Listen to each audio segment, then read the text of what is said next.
Hi hello ನಮಸ್ಕಾರ ಎಲ್ಲರಿಗೂ ಕಲಾ ಮಾಹಿತಿಗೆ ನಿಮಗೆಲ್ಲರಿಗೂ ಪ್ರೀತಿಯ ಸುಸ್ವಾಗತ. ಇಂದಿನ ಈ ಸಂಚಿಕೆಯಲ್ಲಿ ಪೊಲೀಸ್ ಕಾನ್ಸ್ಟೇಬಲ್ CAR ಮತ್ತು DR HK ಮತ್ತು ನಾನ್ HK 2019 ಪ್ರಶ್ನೆ ಪತ್ರಿಕೆಯನ್ನು ನಾವು ಸಂಪೂರ್ಣ ವಿವರಣೆಯೊಂದಿಗೆ ಇವತ್ತು ನೋಡ್ತಾ ಹೋಗೋಣ. 4 ಆಯ್ಕೆಗಳನ್ನು ಕೂಡ ನಾವು ನೋಡ್ತಾ ಹೋಗೋಣ.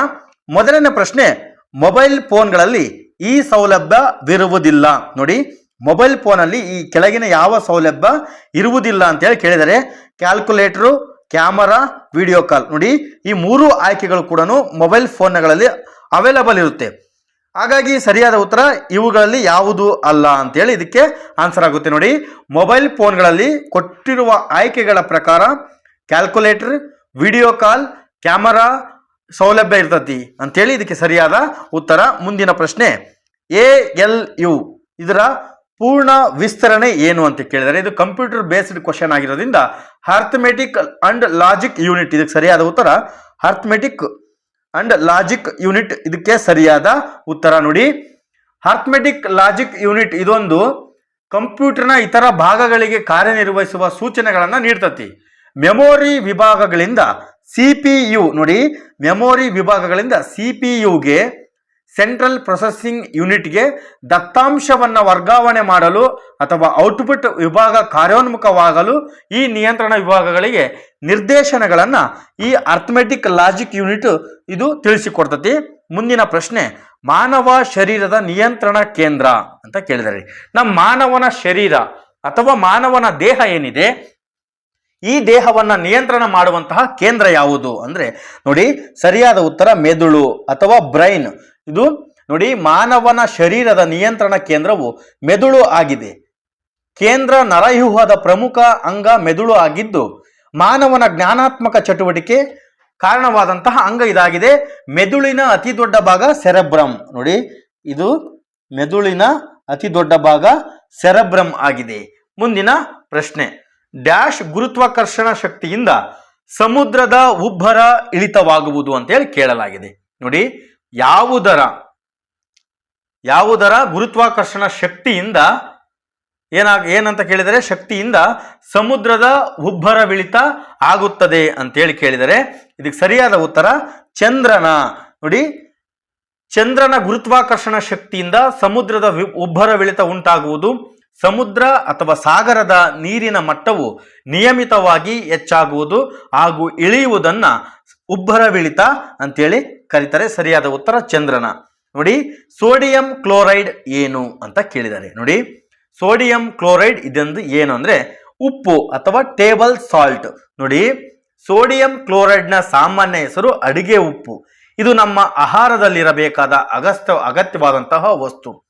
ಅಡಿಗೆ ಉಪ್ಪನ್ನು ಮೀನು, ಮಾಂಸ ಮುಂತಾದ ಆಹಾರ ಸಂಸ್ಕರಣೆ ಮತ್ತು ಪ್ಯಾಕ್ ಮಾಡುವಲ್ಲಿ ಉಪಯೋಗಿಸ್ತಾರೆ. ಸೋಡಿಯಂ ಬೈಕಾರ್ಬೋನೇಟ್ ಎನ್ನುವುದು ಒಂದು ಬೇಕಿಂಗ್ ಸೋಡಾ. ಇದೊಂದು ಅಡಿಗೆ ಸೋಡಾ ಆಗಿದೆ. ಮುಂದಿನ ಪ್ರಶ್ನೆ, 1 ಗಂಟೆ ಡ್ಯಾಶ್ಗಳಿಗೆ ಸಮ ಅಂತ ಕೇಳಿದ್ದಾರೆ. ನೋಡಿ, 1 ಗಂಟೆ ಡ್ಯಾಶ್ಗಳಿಗೆ ಸಮ. ನೋಡಿ, 60 ನಿಮಿಷಗಳಿಗೂ ಕೂಡ ಸಮ, 3600 ಸೆಕೆಂಡ್ಸ್ಗಳಿಗೂ ಸಮ, 3.6 × 10 ಸೆಕೆಂಡ್ಸ್ಗಳಿಗೂ ಕೂಡ ಇದು 1 ಗಂಟೆ ಸಮವಾಗಿದೆ. ಸರಿಯಾದ ಉತ್ತರ ಇವುಗಳಲ್ಲಿ ಎಲ್ಲವೂ ಇದಕ್ಕೆ ಸರಿಯಾದ ಉತ್ತರ. ನೋಡಿ, ಮುಂದಿನ ಪ್ರಶ್ನೆ, ಕಂಪ್ಯೂಟರ್ನಲ್ಲಿನ ಅತಿ ವೇಗದ ಮೆಮೊರಿ ಅಂತ ಕೇಳಿದರೆ ಕಂಪ್ಯೂಟರ್ನಲ್ಲಿ ಅತಿ ವೇಗದ ಮೆಮೊರಿ ಯಾವುದು ಅಂತ ಕೇಳಲಾಗಿದೆ. ಸರಿಯಾದ ಉತ್ತರ ರಿಜಿಸ್ಟರ್. ನೋಡಿ, ರಿಜಿಸ್ಟರ್ ಎನ್ನುವುದು ಕಂಪ್ಯೂಟರ್ನಲ್ಲಿ ಅತಿ ವೇಗವಾಗಿರುವಂತಹ ಒಂದು ಮೆಮೊರಿ ಆಗಿದೆ. ಮುಂದಿನ ಪ್ರಶ್ನೆ, ನಮ್ಮ ರಾಷ್ಟ್ರಗೀತೆಯನ್ನ ಬರೆದವರು ಯಾರು? ಸಿಂಪಲ್ ಆಗಿರ್ಬೋದು ಪ್ರಶ್ನೆ, ಆದರೆ ನಾವು ಇದನ್ನ 360 ಡಿಗ್ರಿಯಲ್ಲಿ ನೋಡ್ತಾ ಹೋಗೋಣ. ನೋಡಿ, ನಮ್ಮ ರಾಷ್ಟ್ರಗೀತೆ ಇದ್ರ ಬಗ್ಗೆ ಪ್ರಶ್ನೆಯನ್ನ ಕೇಳಿದರೆ ನಮ್ಮ ರಾಷ್ಟ್ರಗೀತೆಯನ್ನ ಬರೆದವರು ಯಾರಂದ್ರೆ ರವೀಂದ್ರನಾಥ ಟ್ಯಾಗೋರ್. ನೋಡಿ, ರವೀಂದ್ರನಾಥ್ ಟ್ಯಾಗೋರ್ ಅವರು ನಮ್ಮ ರಾಷ್ಟ್ರಗೀತೆಯನ್ನ ಬರೀತಾರೆ. ಇದ್ರ ಬಗ್ಗೆ ಇನ್ನು ನೋಡ್ತಾ ಹೋಗೋದಾದ್ರೆ ಇದು 1911ರಲ್ಲಿ ಕಲ್ಕತ್ತಾದಲ್ಲಿ ಈ ರಾಷ್ಟ್ರಗೀತೆಯನ್ನ ಮೊದಲ ಬಾರಿಗೆ ಆಡಲಾಗ್ತತಿ ಅಂತೇಳಿ ಇದ್ರ ಬಗ್ಗೆ ಇನ್ನೂ ಹೆಚ್ಚಿನ ಮಾಹಿತಿಯನ್ನ ತಿಳ್ಕೊಳ್ತಾ ಹೋಗೋಣ ಬನ್ನಿ. ರವೀಂದ್ರನಾಥ್ ಟ್ಯಾಗೋರ್ ಅವರು ಭಾರತ ಮತ್ತು ಬಾಂಗ್ಲಾದೇಶದ ರಾಷ್ಟ್ರಗೀತೆಯನ್ನು ಕೂಡ ಬರೆದಿದ್ದಾರೆ. ನೋಡಿ, ಬಾಂಗ್ಲಾದ ರಾಷ್ಟ್ರಗೀತೆಯನ್ನು ಕೂಡ ಇವರು ಬರೆದಿದ್ದಾರೆ. ಮುಂದಿನ ಪ್ರಶ್ನೆ, ಮಾನವನು ಉಸಿರೆಳೆಯುವ ಮತ್ತು ಹೊರಬಿಡುವ ವಾಯುಗಳು ಅಂತೇಳಿ ಕೇಳಿದ್ದಾರೆ. ನೋಡಿ, ಪ್ರಾಣವಾಯು ಮತ್ತು ಅಂಗಾರವಾಯು. ನೋಡಿ, ಆಕ್ಸಿಜನ್ ಅಂಡ್ ಕಾರ್ಬನ್ ಡೈಆಕ್ಸೈಡ್. ನೋಡಿ, ಪ್ರಾಣಿಗಳು ಉಸಿರಾಟ ಕ್ರಿಯೆಯಲ್ಲಿ ಆಮ್ಲಜನಕವನ್ನು ಒಳ ತೆಗೆದುಕೊಂಡು ಕಾರ್ಬನ್ ಡೈಆಕ್ಸೈಡ್ ಅನ್ನ ಹೊರಗಡೆ ಬಿಡುವಂತಹ ದ್ಯುತಿ ಸಂಶ್ಲೇಷಣ ಕ್ರಿಯೆಯನ್ನ ನಾವು ಒಂದು ಉಸಿರಾಟದ ಭಾಗ ಅಂತೇಳಿ ಕರಿತೀವಿ. ಮುಂದಿನ ಪ್ರಶ್ನೆ, ಸಮಾನ ಲೋಹ ಚುಂಬಕದ ಧ್ರುವಗಳು ಅಂತ ಕೇಳಿದ್ದಾರೆ. ಸಮಾನ ಲೋಹ ಚುಂಬಕದ ಧ್ರುವಗಳು ಪರಸ್ಪರ ಹಿಮ್ಮೆಟ್ಟಿಸು ಅಂತೇಳಿ ಇದಕ್ಕೆ ಸರಿಯಾದ ಉತ್ತರ. ಸಮಾನ ಲೋಹ ಚುಂಬಕದ ಧ್ರುವಗಳು ಪರಸ್ಪರ ಹಿಮ್ಮೆಟ್ಟಿಸುತ್ತವೆ. ಅಯಸ್ಕಾಂತವು ಉತ್ತರ ಧ್ರುವ ಮತ್ತು ದಕ್ಷಿಣ ಧ್ರುವವನ್ನು ಹೊಂದಿದ್ದು ವಿಜಾತಿಯ ಧ್ರುವಗಳು ಆಕರ್ಷಿಸುತ್ತವೆ ಮತ್ತು ಸಜಾತಿಯ ಧ್ರುವಗಳು ವಿಕರ್ಷಿಸುತ್ತವೆ. ಇದಕ್ಕೆ ಸರಿಯಾದ ಉತ್ತರ ಪರಸ್ಪರ ಹಿಮ್ಮೆಟ್ಟಿಸು. ಮುಂದಿನ ಪ್ರಶ್ನೆ, ಸತ್ವವುಳ್ಳ ನರಗಳ ವ್ಯವಸ್ಥೆಯು ಈ ವಿಶಿಷ್ಟ ಕೋಶಗಳಿಂದ ತಯಾರಾಗಿದೆ. ನೋಡಿ, ಸತ್ವವುಳ್ಳ ನರಗಳು ನ್ಯೂರಾನ್ಸ್. ನೋಡಿ, ಸರಿಯಾದ ಉತ್ತರ ನ್ಯೂರಾನ್ಸ್. ನೋಡಿ, ಸತ್ವವುಳ್ಳ ನರಗಳ ವ್ಯವಸ್ಥೆಯು ನ್ಯೂರಾನ್ಸ್ ಎಂಬ ವಿಶಿಷ್ಟ ಕೋಶಗಳಿಂದ ತಯಾರಾಗಿದೆ. ಇದು ಸೆಲ್ಯುಲಾರ್ ಮಟ್ಟದಲ್ಲಿ ನರಮಂಡಲವನ್ನು ನ್ಯೂರಾನ್ ಎಂದು ಕರೆಯಲಾಗುವ ವಿಶೇಷ ರೀತಿಯ ಜೀವಕೋಶದ ಉಪಸ್ಥಿತಿಯಿಂದ ಇದನ್ನು ವ್ಯಾಖ್ಯಾನಿಸಲಾಗ್ತತಿ.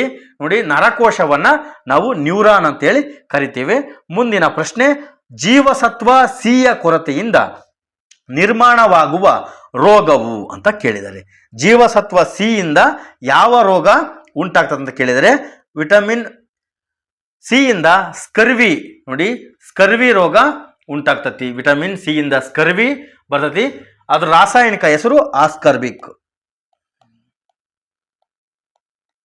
ರಾಸಾಯನಿಕ ಹೆಸರು ಆಸ್ಕರ್ಬಿಕ್ ಆಗಿದೆ. ಮುಂದಿನ ಪ್ರಶ್ನೆ, ಇವುಗಳಲ್ಲಿ ಯಾವುದು ಪ್ರೋಗ್ರಾಮಿಂಗ್ ಲ್ಯಾಂಗ್ವೇಜ್ ಅಂತ ಕೇಳಿದರೆ. ಪ್ರೋಗ್ರಾಮಿಂಗ್ ಲ್ಯಾಂಗ್ವೇಜ್ ಯಾವುದು ಅಂತ ಕೇಳಿದರೆ ಸರಿಯಾದ ಉತ್ತರ ಜಾವಾ. ನೋಡಿ, ಕೊಟ್ಟಿರುವ ಆಯ್ಕೆಗಳಲ್ಲಿ ಜಾವಾ ಎಂಬುದು ಪ್ರೋಗ್ರಾಮಿಂಗ್ ಲ್ಯಾಂಗ್ವೇಜ್ ಆಗಿದೆ. ಜಾವಾ ಎಂಬುದು ಸಾಮಾನ್ಯ ಉದ್ದೇಶಿತ ವರ್ಗ ಆಧಾರಿತ ಮತ್ತು ವಸ್ತು ಕೇಂದ್ರಿತ ಪ್ರೋಗ್ರಾಮಿಂಗ್ ಲ್ಯಾಂಗ್ವೇಜ್ ಆಗಿದೆ. ಹಾಗಾಗಿ ಇದಕ್ಕೆ ಸರಿಯಾದ ಉತ್ತರ ಜಾವಾ. ಮುಂದಿನ ಪ್ರಶ್ನೆ, ದ್ಯುತಿ ಸಂಶ್ಲೇಷಣೆಯ ಅಥವಾ ಫೋಟೋಸಿಂಥೆಸಿಸ್ ಕಾರ್ಯವಿಧಾನವನ್ನು ಮಾಡುವುದು ಅಂತ ಕೇಳಿದ್ದಾರೆ. ಯಾವುದರಿಂದ ದ್ಯುತಿ ಸಂಶ್ಲೇಷಣ ಕ್ರಿಯೆ? ನೋಡಿ, ಇದು ನಿಮ್ಗೆ ಅರ್ಥವಾಗಂಗೆ ಹೇಳ್ತೀನಿ. ನೋಡಿ, ದ್ಯುತಿ ಸಂಶ್ಲೇಷಣೆಯು ಕಾರ್ಯವಿಧಾನವನ್ನು ವನಸ್ಪತಿಗಳಿಂದ, ಮೀನ್ಸ್ ಸಸ್ಯಗಳಿಂದ, ನಿಮ್ಗೆ ಗೊತ್ತಿದೆ, ನಾವು ಗಾಳಿಯನ್ನ ನಾವು ಯಾವುದರಿಂದ ಪಡಿತೀವಿ ಅನ್ನೋದು ಕೂಡ ಗೊತ್ತಿದೆ. ನಾವು ದ್ಯುತಿ ಸಂಶ್ಲೇಷಣ ಕ್ರಿಯೆಯನ್ನ ಸಸ್ಯಗಳಿಂದ ನಾವು ಪಡಿತೀವಿ. ಅದನ್ನ ವನಸ್ಪತಿಗಳು ಕೂಡ ಕರೀತಾರೆ. ಮುಂದಿನ ಪ್ರಶ್ನೆ, ಗದ್ದರ್ ಪಾರ್ಟಿಯ ಸಂಸ್ಥಾಪಕರು ಯಾರು ಅಂತ ಹೇಳಿ ಕೇಳಿದ್ದಾರೆ. ಗದ್ದರ್ ಪಾರ್ಟಿಯ ಸಂಸ್ಥಾಪಕರು ಯಾರು ಅಂತ ಕೇಳಿದರೆ ಸರಿಯಾದ ಉತ್ತರ ಲಾಲಾ ಹರದಯಾಳ್ ಸರಿಯಾದ ಉತ್ತರ. ನೋಡಿ, 1913ರಲ್ಲಿ ಸ್ಯಾನ್ ಫ್ರಾನ್ಸಿಸ್ಕೋ ನಗರದಲ್ಲಿ ಇದನ್ನ ಲಾಲಾ ಹರದಯಾಳ್ ಅವರು ಸ್ಥಾಪನೆ ಮಾಡ್ತಾರೆ. ಇದಕ್ಕೆ ಸರಿಯಾದ ಉತ್ತರ. ಇದು ಅರ್ಥ ಆಯ್ತು ಅನ್ಕೊಂತೀನಿ. ಮುಂದಿನ ಪ್ರಶ್ನೆ, ಅಖಿಲ ಭಾರತ ಮುಸ್ಲಿಂ ಲೀಗನ್ನ ಡಿಸೆಂಬರ್ 30, 1906ರಂದು ಡ್ಯಾಶ್ ರಲ್ಲಿ ರಚಿಸಲಾಯಿತು. ನೋಡಿ, 1906ರಲ್ಲಿ ಸ್ಥಾಪನೆ ಆದಂತಹ ಮುಸ್ಲಿಂ ಲೀಗ್. ನೋಡಿ, ಇದಕ್ಕೆ ಹಿನ್ನೆಲೆ ನೋಡ್ತಾ ಹೋಗೋದಾದ್ರೆ 1905ರ ಬಂಗಾಳದ ವಿಭಜನೆಯ ನಂತರ ಮುಸ್ಲಿಮರ ಸಮುದಾಯದ ಹಿತಾಸಕ್ತಿ ಕಾಪಾಡಲು ಮುಸ್ಲಿಮರು ರಚಿಸಿಕೊಂಡ ಸಂಘಟನೆ ಇದಾಗಿತ್ತು. ಈ ಸಂಘಟನೆಯನ್ನ ಸರ್ ಆಗಾ ಢಾಕಾದ ನವಾಬ, ನೋಡಿ ಸರಿಯಾದ ಉತ್ತರ ಢಾಕಾ. ಇದಕ್ಕೆ ಢಾಕಾದ ನವಾಬ ಸಲೀಮುಲ್ಲಾ ಮತ್ತು ಇತರರು ಸೇರಿ 1906 ಡಿಸೆಂಬರ್ 30ರಂದು ಇದನ್ನ ಪ್ರಸ್ತುತ ಬಾಂಗ್ಲಾದೇಶದ ಢಾಕಾದಲ್ಲಿ ಮುಸ್ಲಿಂ ಲೀಗ್ ಅನ್ನ ಸ್ಥಾಪನೆ ಮಾಡ್ತಾರೆ. ಇದಕ್ಕೆ ಅರ್ಥ ಆಯ್ತು ಅನ್ಕೊಂತೀನಿ. ಮುಂದಿನ ಪ್ರಶ್ನೆಗೆ ಹೋಗೋಣ. USA ಥಿಯೋಸಾಫಿಕಲ್ ಸೊಸೈಟಿಯನ್ನ ಯಾರು ಸ್ಥಾಪಿಸಿದರು? ನೋಡಿ, USA ಅಮೆರಿಕದಲ್ಲಿ ಥಿಯೋಸಾಫಿಕಲ್ ಸೊಸೈಟಿಯನ್ನ ಯಾರು ಸ್ಥಾಪನೆ ಮಾಡ್ತಾರೆ ಅಂದ್ರೆ 1875ರಲ್ಲಿ ಇದು ಸ್ಥಾಪನೆ ಆಗ್ತತಿ. ಮೇಡಮ್ ಬ್ಲಾವಟ್ಸ್ಕಿ ಮತ್ತು ವೋಲ್ಕಾಟ್ ಸರಿಯಾದ ಉತ್ತರ. ಮೇಡಮ್ ಬ್ಲಾವಟ್ಸ್ಕಿ ಮತ್ತು ವೋಲ್ಕಾಟ್ 1875ರಲ್ಲಿ ಅಮೆರಿಕದ ನ್ಯೂಯಾರ್ಕ್ನಲ್ಲಿ, ನೋಡಿ ಅಮೆರಿಕದ ನ್ಯೂಯಾರ್ಕ್ನಲ್ಲಿ ಇದನ್ನ ಸ್ಥಾಪನೆ ಮಾಡ್ಲಕತಿ. ಇದು ಕೂಡ ನೆನಪಿಟ್ಕೋಬೇಕು ನೀವು. ಯಾರು? ಮೇಡಮ್ ಬ್ಲಾವಟ್ಸ್ಕಿ ಮತ್ತು ವೋಲ್ಕಾಟ್ ಅವರು ಇದನ್ನು ಸ್ಥಾಪನೆ ಮಾಡ್ತಾರೆ. ಅದೇ ರೀತಿಯಾಗಿ ಭಾರತದಲ್ಲಿ 1916ರಲ್ಲಿ ನೋಡಿ, ಭಾರತದಲ್ಲಿ ಮುಂದುವರೆದ ಭಾಗವನ್ನು ನಾನು ಹೇಳ್ತಾನೆ. ಎನಿ ಬೆಸೆಂಟ್ ರವರು ಬಾಲಗಂಗಾಧರ್ ತಿಲಕ್ ಅವರೊಂದಿಗೆ ಸೇರಿ ಹೋಮ್ ರೂಲ್ ಚಳುವಳಿಯನ್ನ ಭಾರತದಲ್ಲಿ ಅವರು ಆರಂಭಿಸ್ತಾರೆ. ಮುಂದಿನ ಪ್ರಶ್ನೆ ನೋಡ್ತಾ ಹೋಗೋಣ. ಪ್ರಧಾನಮಂತ್ರಿ ಜಸ್ಟಿನ್ ಟ್ರೂಡೋ ಇತ್ತೀಚೆಗೆ ಭಾರತದ ಭೇಟಿ. ಇದು ಕರೆಂಟ್ ಅಫೇರ್ಸ್ಗೆ ಸಂಬಂಧಪಟ್ಟಿದ್ದು. ಇದನ್ನ ಬೇಡ. ಇದೇನು ಗೀತಾ ಗೋಪಿನಾಥ್ ಅವರು ಪ್ರಸಿದ್ಧ ಅಂತೇಳಿ ಕೇಳಿದ್ದಾರೆ. ಗೀತಾ ಗೋಪಿನಾಥ್ ಅವರು ಯಾವುದಕ್ಕೆ ಪ್ರಸಿದ್ಧಿಯನ್ನ ಪಡೆದಿದ್ದಾರೆ ಅಂತೇಳಿ ಕೇಳಲಾಗಿದೆ. 19ನೇ ಪ್ರಶ್ನೆ. ಇವರು ಒಬ್ರು ಅರ್ಥಶಾಸ್ತ್ರಜ್ಞೆ. ನೋಡಿ, ಗೀತಾ ಗೋಪಿನಾಥನ್ ಅವರು ಒಬ್ಬ ಅರ್ಥಶಾಸ್ತ್ರಜ್ಞೆ. ಮುಂದಿನ ಪ್ರಶ್ನೆ, ಇಥನೇಷಿಯಾ ಏನು ಅಂತ ಕೇಳಿದ್ದಾರೆ. ಇಥನೇಷಿಯಾ ಎನ್ನುವುದು ಇದೊಂದು ಏನು ಅಂತೇಳಿ 20ನೇ ಪ್ರಶ್ನೆ ಕೇಳಿದರೆ, ನೋವು ಮತ್ತು ವ್ಯಥೆಯಿಂದ ಮುಕ್ತನಾಗಲು ಉದ್ದೇಶಪೂರ್ವಕ ಜೀವನ ಅಂತ್ಯ ಮಾಡುವ ಪದ್ಧತಿ. ನೋಡಿ, ಇದು ಅರ್ಥ ಆಯ್ತು ಅನ್ಕೊಂತೀನಿ. ಇಥನೇಷಿಯಾ ಅಂದ್ರೆ ಇದೊಂಥರ ನಾವು ಸಾವನ್ನ ಪಡ್ಕೊಳ್ಳೋದು, ನೋವು ಮತ್ತು ವ್ಯಥೆಯಿಂದ ಏನು ಬಳಲ್ತಿರ್ತಾನೋ ಆ ವ್ಯಕ್ತಿ ಜೀವನವನ್ನ ಅಂತ್ಯ ಮಾಡುವಂತಹ ಪರಿಸ್ಥಿತಿಯನ್ನು ನಾವು ಇಥನೇಷಿಯಾ ಅಂತೇಳಿ ಕರಿತೇವೆ. ಮುಂದಿನ ಪ್ರಶ್ನೆ, ಸೋಫಿಯಾ ಯಾರು ಅಥವಾ ಏನು? ಇದು ಸದ್ಯದ ಸಮಾಚಾರದಲ್ಲಿ ಇದೆ. ಇದೊಂದು ಜಗತ್ತಿನ ಮೊದಲ ರೋಬೋಟಿಕ್ ನಾಗರಿಕ. ಯಾರು? ಸೋಫಿಯಾ ಅನ್ನುವುದು ಒಂದು ನಾಗರಿಕ. ಮುಂದಿನ ಪ್ರಶ್ನೆ, ಇದು ಮೆಂಟಲ್ ಎಬಿಲಿಟಿ. ಇದನ್ನೊಂದು ನೋಡೋಣ. 24ನೇ ಪ್ರಶ್ನೆ, TRAI ಏನನ್ನ ನಿರ್ದೇಶಿಸುತ್ತದೆ ಅಂತೇಳಿ ಕೇಳಿದ್ದಾರೆ. TRAI ಇದು ಏನನ್ನ ನಿರ್ದೇಶಿಸುತ್ತದೆ ಅಂದ್ರೆ telecom regulatory authority of India. ಇದು ಟೆಲಿಕಾಂಗೆ ಸಂಬಂಧಿಸಿದಂತಹ ಒಂದು ಪ್ರಶ್ನೆಯನ್ನ ಕೇಳಲಾಗಿದೆ. 24ನೇ ಪ್ರಶ್ನೆಗೆ ಸರಿಯಾದ ಉತ್ತರ ಆಯ್ಕೆ ಡಿ. ಏನಪ್ಪಾ ಅಂದ್ರೆ telecom regulatory authority of India. ಇದಕ್ಕೆ ಸರಿಯಾದ ಉತ್ತರ. ಮುಂದಿನ ಪ್ರಶ್ನೆ, ಬ್ರಿಟಿಷ್ ಭಾರತದಲ್ಲಿ ದೆಹಲಿಗಿಂತ ಮೊದಲು ಭಾರತದ ರಾಜಧಾನಿ ಎಲ್ಲಿತ್ತು ಅಂತೇಳಿ ಕೇಳಲಾಗಿದೆ. ನೋಡಿ, ಬ್ರಿಟಿಷ್ ಭಾರತದಲ್ಲಿ ಅಂತ ಕೇಳಿದ್ದಾರೆ. ಮೊದಲಿಗೆ ನಮ್ಮ ರಾಷ್ಟ್ರೀಯ ರಾಜಧಾನಿ ದೆಹಲಿಗಿಂತ ಮೊದಲು ಎಲ್ಲಿತ್ತು ಅಂತಂದ್ರೆ ಕಲ್ಕತ್ತಾದಲ್ಲಿ ಮೊದಲು ಇತ್ತು. ಇದನ್ನ 1911ರಲ್ಲಿ ಲಾರ್ಡ್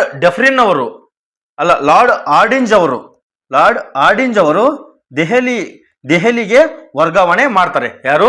ಲಾರ್ಡ್ ಹಾರ್ಡಿಂಜ್ ಅವರು. ಮುಂದಿನ ಪ್ರಶ್ನೆ, ಎನಿ ಬೆಸೆಂಟ್ ರವರು ಇಂಡಿಯನ್ ನ್ಯಾಷನಲ್ ಕಾಂಗ್ರೆಸ್ನ ಅಧ್ಯಕ್ಷರಾಗಿ ಯಾವ ಅಧಿವೇಶನದಲ್ಲಿ ಇದ್ರು ಅಂತ ಕೇಳಿದ್ದಾರೆ. ಯಾರು? ಎನಿ ಬೆಸೆಂಟ್ ಅವರು ಯಾವ ಇಂಡಿಯನ್ ನ್ಯಾಷನಲ್ ಕಾಂಗ್ರೆಸ್ ಅದರ ಅಧ್ಯಕ್ಷತೆಯನ್ನ ಯಾವಾಗ ವಹಿಸಿಕೊಂಡಿದ್ರು ಅಂತೇಳಿ ಕೇಳಲಾಗಿದೆ. 26ನೇ ಪ್ರಶ್ನೆಗೆ ಸರಿಯಾದ ಉತ್ತರ ಆಯ್ಕೆ ಬಿ. 1917. 1917ರಲ್ಲಿ ಎನಿ ಬೆಸೆಂಟ್ ಅವರು ವಹಿಸ್ಕೊಂಡಿದ್ರು. ಮಹಾತ್ಮ ಗಾಂಧೀಜಿ ಅವರ ಯಾವ ಹೋರಾಟ ಕಾರ್ಖಾನೆ ಕೆಲಸಗಾರರಿಗೆ ಸಂಬಂಧಿಸಿದ್ದು ಅಂತ ಕೇಳಲಾಗಿದೆ. ಅಹಮದಾಬಾದ್ ಹೋರಾಟ. 1918ರಲ್ಲಿ ಏನು ಅಹಮದಾಬಾದ್ನಲ್ಲಿ ಒಂದು ಹತ್ತಿ ಗಿರಣಿಯ ಕೆಲಸಗಾರರ ಪರವಾಗಿ, ಕಾರ್ಮಿಕರ ಪರವಾಗಿ ಏನು ಹೋರಾಟವನ್ನ ಮಾಡ್ತಾರೋ ಅದು ಕಾರ್ಖಾನೆ ಕೆಲಸಗಾರರಿಗೆ ಸಂಬಂಧಿಸಿದಂತಹ ಹೋರಾಟ ಇದಾಗಿದೆ. ನೋಡಿ, ಮುಂದಿನ ಪ್ರಶ್ನೆ ಕರೆಂಟ್ ಅಫೇರ್ಸ್ ಅವೆಲ್ಲ. ಮೋಹಿನಿ ಅಟ್ಟಂ ಈ ನೃತ್ಯ ಸ್ವರೂಪವು ಡ್ಯಾಶ್ ರಾಜ್ಯದಲ್ಲಿದೆ ಅಥವಾ ಡ್ಯಾಶ್ ರಾಜ್ಯದ್ದು ಅಂತ ಕೇಳಿದ್ದಾರೆ.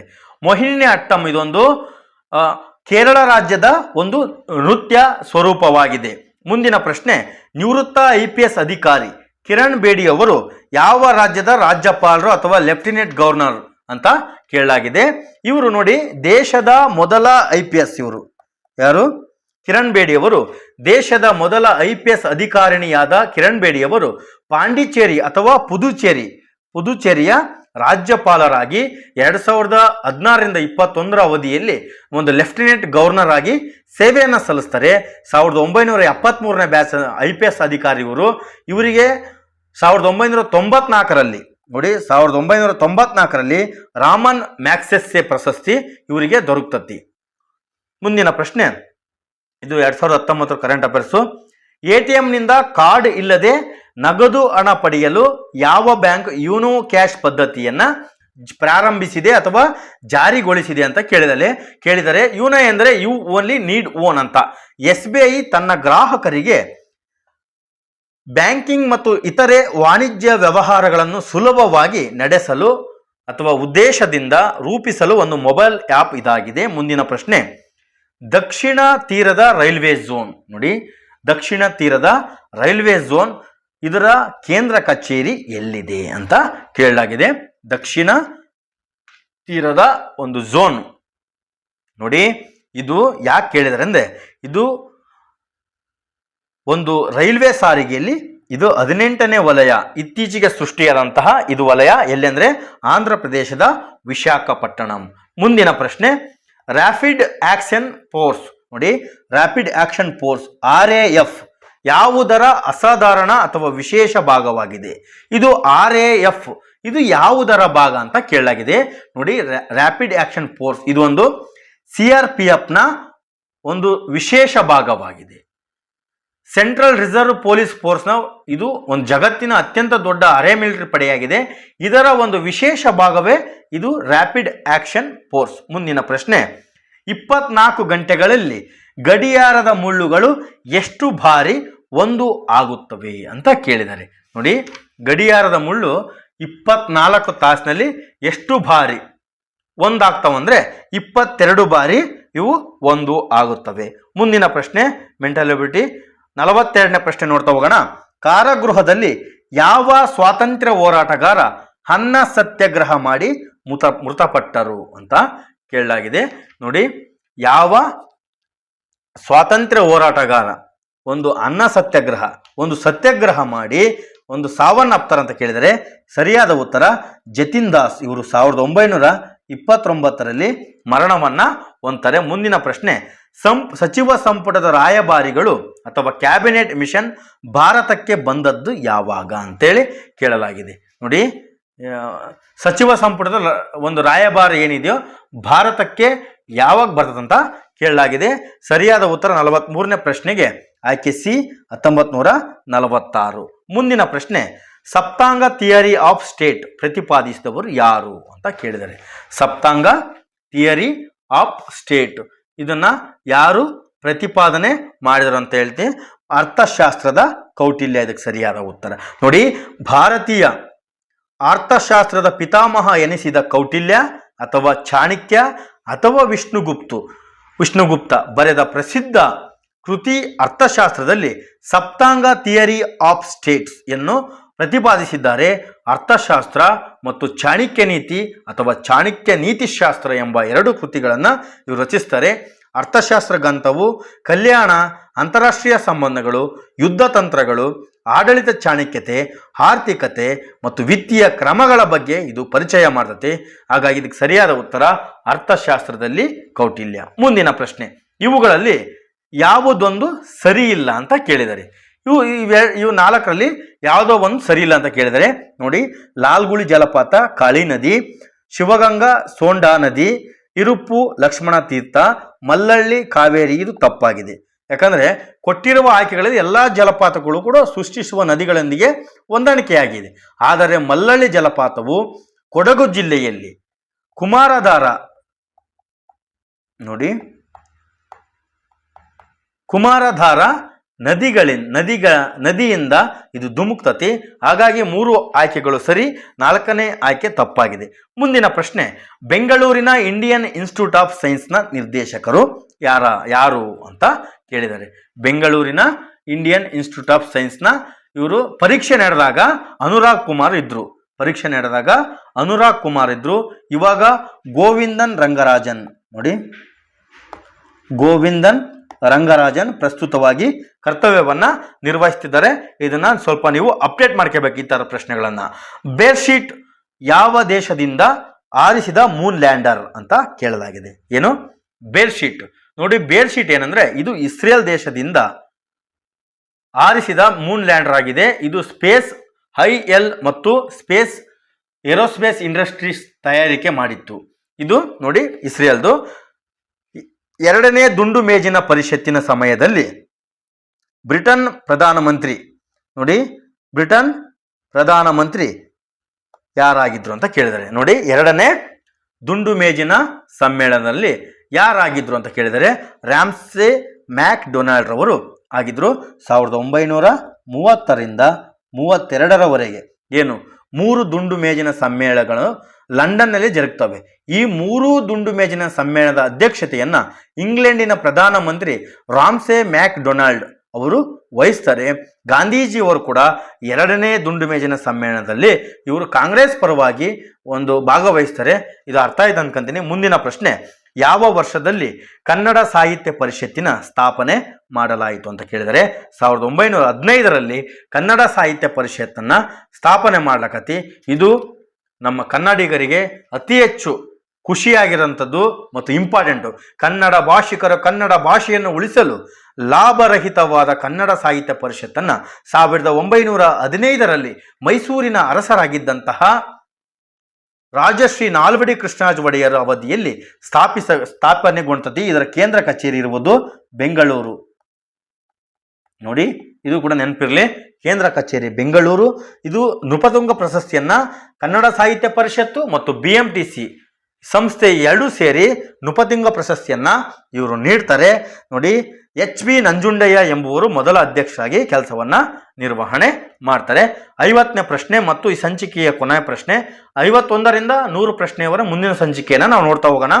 ಕರ್ನಾಟಕ ರಾಜ್ಯ ಪ್ರಾಣಿ ಅಂತ ಕೇಳಿದರೆ ಭಾರತದ ಆನೆ. ಸರಿಯಾದ ಉತ್ತರ 50ನೇ ಪ್ರಶ್ನೆಗೆ ಭಾರತದ ಆನೆ ಇದಕ್ಕೆ ಸರಿಯಾದ ಉತ್ತರ. ಇಲ್ಲಿಗೆ ಈ ಸಂಚಿಕೆಯನ್ನು ಮುಗಿಸೋಣ. ಮುಂದಿನ 51ರಿಂದ 100 ಪ್ರಶ್ನೆಯವರೆಗೆ ಮುಂದಿನ ಸಂಚಿಕೆಯಲ್ಲಿ ನೋಡೋಣ. ನಿಮಗೆಲ್ಲರಿಗೂ ಧನ್ಯವಾದಗಳು. ನಮಸ್ಕಾರ.